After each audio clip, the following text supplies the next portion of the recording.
नमस्कार दोस्तों, good morning. आप सभी का बहुत बहुत स्वागत है। देखिए यहाँ पर जो अगले जो काउंसलिंग होने वाला है उसमें कहा जा रहा है कि शिक्षक नियोजन अगले माह 6 to 8 के लिए होनी है काउंसलिंग। जी हाँ, यानी कि अगले माह या आपका अगस्त में आपका जो काउंसलिंग होगा वो 6 to 8 के लिए होगा। और उसमें जो फर्स्ट फेज़ में अभ्यर्थी चयनित हो गए हैं, है ना, उनको दूसरे फेज़ में मौका नहीं दिया जाएगा।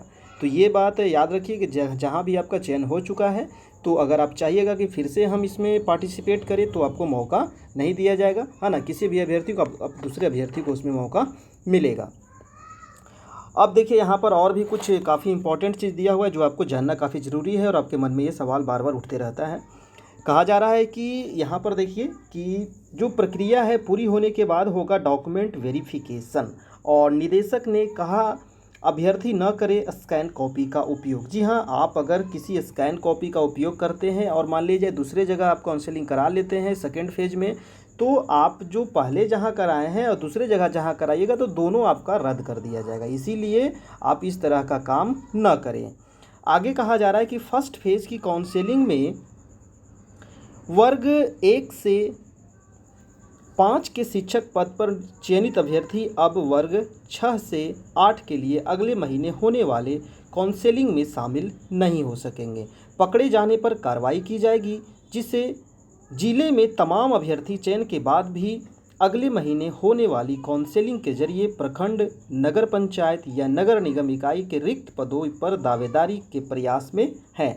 विभाग ने कहा है कि प्रक्रिया पूरी होने के बाद ही अभ्यर्थियों को डॉक्यूमेंट वापस किया जाएगा। जी हाँ, बहुत सारे लोगों का ये सवाल था, बहुत सारे अभ्यर्थी का, कि सर क्या जो मेरा डॉक्यूमेंट लिया जा रहा है वो वापस होगा कि नहीं होगा। तो जी हाँ, आपका डॉक्यूमेंट वापस हो जाएगा, लेकिन सारी प्रक्रिया पूरी होने के बाद ही आपकी डॉक्यूमेंट वापस होगी।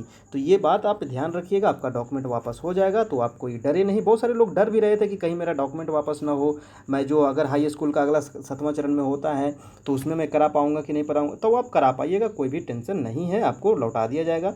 आगे कहा जा रहा है कि ऐसे में वे किसी तरह की स्कैन कॉपी का उपयोग न करें। दूसरे चरण की काउंसलिंग प्रक्रिया अगस्त में होनी है और इसके बाद दोनों ही चरण में चयनित अभ्यर्थियों के शैक्षणिक व अन्य प्रमाण पत्रों की जांच एक साथ होगी।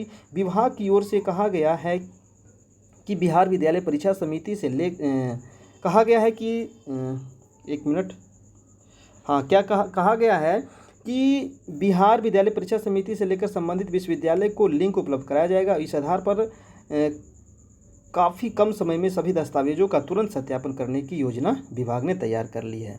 अब देखिए यहाँ पर एक चीज़ और काफ़ी आपका इम्पॉर्टेंट न्यूज़ है कि आपको जो जाति प्रमाण पत्र, आवासीय प्रमाण पत्र, आय प्रमाण पत्र, ओबीसी, है ना, जो भी आप कास्ट से हैं, तो जो भी आपका सर्टिफिकेट है वो आपको नया देना पड़ेगा। तो जी हाँ, अभी आपके पास समय है, आपके पास अभी टाइम है, आप इसको जल्दी से जल्दी अपना बनवा लीजिए। क्योंकि पिछले बार जो हुआ था काउंसलिंग उसमें पुराना ही चल गया था, लेकिन इसमें आपको बता दिया गया पहले ही आपको नया देना पड़ेगा, तो आप नया बना लीजिए, ठीक है।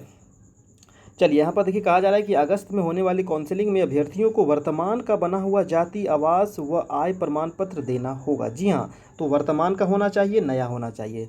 कहा जा रहा है कि निदेशालय की ओर से स्पष्ट किया गया है कि पहले फेज़ की काउंसलिंग में इससे राहत दी गई थी, लेकिन अगली बार निर्धारित अवधि के अंदर बना सर्टिफिकेट प्रस्तुत करना होगा। जी हाँ, आपका नया ही होना चाहिए, है ना, पुराना नहीं होना चाहिए। आर्थिक रूप से कमज़ोर, पिछड़ा या SC ST के लिए प्रमाण पत्र देना होता है और इसी के आधार पर आरक्षण का लाभ आपको मिलता है। कहा जा रहा है कि पिछले हफ्ते खत्म हुई काउंसलिंग के पहले फेज में अभ्यर्थियों को छूट दी गई थी, जिससे वे पुराना प्रमाण पत्र ही प्रस्तुत किए थे, लेकिन इस बार आपको नया प्रमाण पत्र देना पड़ेगा। तो देखिए, और यहाँ पर एस्टेट से संबंधित ये न्यूज़ है कि एस्टेट का दोस्तों बहुत सारे लोग कह रहे हैं कि सर सुनवाई कब होगा, कब बहाली होगा, क्या होगा, कितना टाइम लगेगा, 2020-21 में होगा या नहीं होगा, 22 में होगा। तो देखिए, मैं एक ही कहूँगा कि अभी जो इस पर केस हो गया है और मेरिट के तरफ से भी हुआ है, नॉट मेरिट के तरफ से हुआ है, और सरकार के तरफ से भी अभी बात आ रहा है कि सीट बढ़ाने को लेकर के, है ना, और कुछ बोनस अंक देने को लेकर के जो मेरिट वाले हैं उनको लेकर के। अब देखिए क्या होता है, जो भी आगे होगा प्रक्रिया, अभी तो ऐसा कुछ ज़्यादा अपडेट नहीं है। और जो सुनवाई की बात अगर है तो सुनवाई भी अभी थोड़ा लेट है ना। अभी आपको देख रहे रहेंगे सारा चीज़ ऑन ही लाइन हो रहा है, सुनवाई वगैरह भी, तो उसमें भी अभी थोड़ा लेट चल रहा है सारा चीज़, अभी कोर्ट वगैरह। तो इसके वजह से अभी सुनवाई अभी हमें नहीं लगता कि अभी जुलाई में हो पाएगा। अब देखिए अगस्त में जो हो जाए, है ना। लेकिन कोशिश तो किया जा रहा है कि जितना जल्दी हम लोग का सुनवाई हो, लेकिन थोड़ा सा टाइम लगेगा, आप लोग को पेशेंस रखना पड़ेगा, ठीक है। अब अगर इसमें निर्णय चाहिए हाई कोर्ट का तो थोड़ा सा टाइम लगेगा इसमें। अब देखिए जितना जल्दी हो सके, हम ये निश्चित नहीं कर सकते जुलाई में भी हो सकता है ना, ये कोई बड़ा थी नहीं इशू नहीं है, लेकिन हाँ थोड़ा सा टाइम लगेगा। अभी डेट नहीं आया है कि नेक्स्ट हम लोग का जो सुनवाई है वो कब होगा, ठीक है। तो ये स्टेट से संबंधित था। और यहाँ पर देखिए आपको और भी कुछ शिक्षक बहाली के बारे में आपको कैंप की तिथि भी यहाँ पर दिया है, तो आप इसको देख सकते हैं, है ना। और देखिए एक चीज़ और यहाँ पर कहा जा रहा है कि 55 उत्क्रमित विद्यालयों में नहीं शुरू हुई 9वीं की पढ़ाई। अब जो उत्क्रमित विद्यालय हैं उसमें 9वीं की पढ़ाई शुरू नहीं हुई, तो भैया कहाँ से शुरू होगी, टीचर ही नहीं है, कोरोना काल है, आप बहाली नहीं कीजिएगा तो स्कूल कैसे चलेगी, है ना। स्कूल चलने के लिए तो शिक्षक चाहिए ना, और उसके साथ सारी व्यवस्था भी चाहिए। तो सरकार तो सारी व्यवस्था को चरमरा के रखी है, तो कहाँ से चल पाएगी।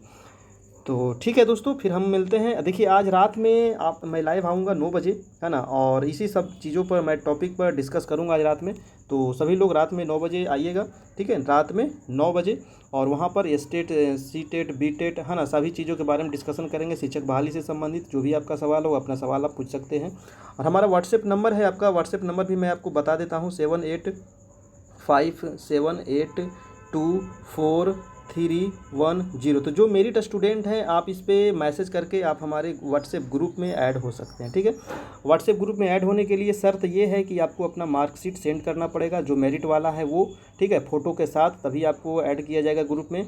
और अपना रोल नंबर और अपना एप्लीकेशन नंबर को आप हाइड कर दीजिएगा, है ना, अपना हाइड कर दीजिएगा ताकि उसका साथ कोई छेड़छाड़ ना कर सके, ठीक है। तो ये हमारा व्हाट्सएप नंबर है 7857824310। आप इस पर कॉन्टैक्ट करें, आपको ग्रुप में ऐड कर दिया जाएगा, अपना मार्कशीट सेंड कीजिएगा, ठीक है। फिर मिलते हैं रात में 9 बजे, तब तक के लिए goodbye and take care.